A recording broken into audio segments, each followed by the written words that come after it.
SmartPT Core installation starts with customer authorization. Before any server preparation begins, the administrator confirms that they are approved to validate the environment and prepare the local SmartPT deployment. The pre-checks verify the basics: supported Windows Server, administrator elevation, domain membership, directory rights, and access to the SmartPT Activation API.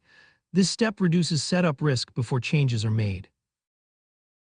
The server prerequisites step checks the IIS PowerShell module, the Active Directory module .NET 8, and the ASP.NET Core hosting bundle.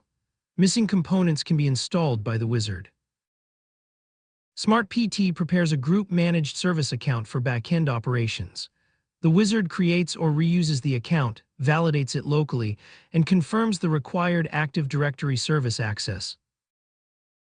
The IIS installation step verifies the Windows Server features required by SmartPT, including IIS, Windows authentication, management tools, scripting support, and Active Directory PowerShell support.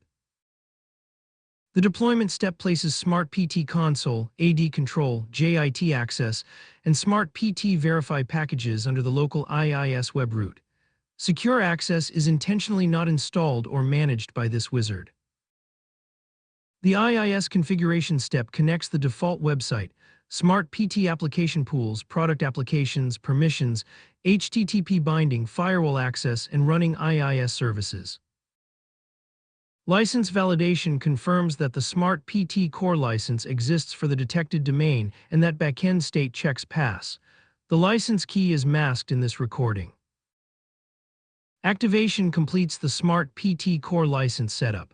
The installer activates the deployment, prepares certificate access for the backend services, and confirms the server is ready to continue. Final health checks verify that SmartPT Console, AD Control, JIT Access, Verify, and backend authentication status, endpoints respond successfully on the local server. After installation, the SmartPT JIT Access portal is available from localhost/JIT. The dashboard confirms the license state, assigned users, and access to the JIT administration console.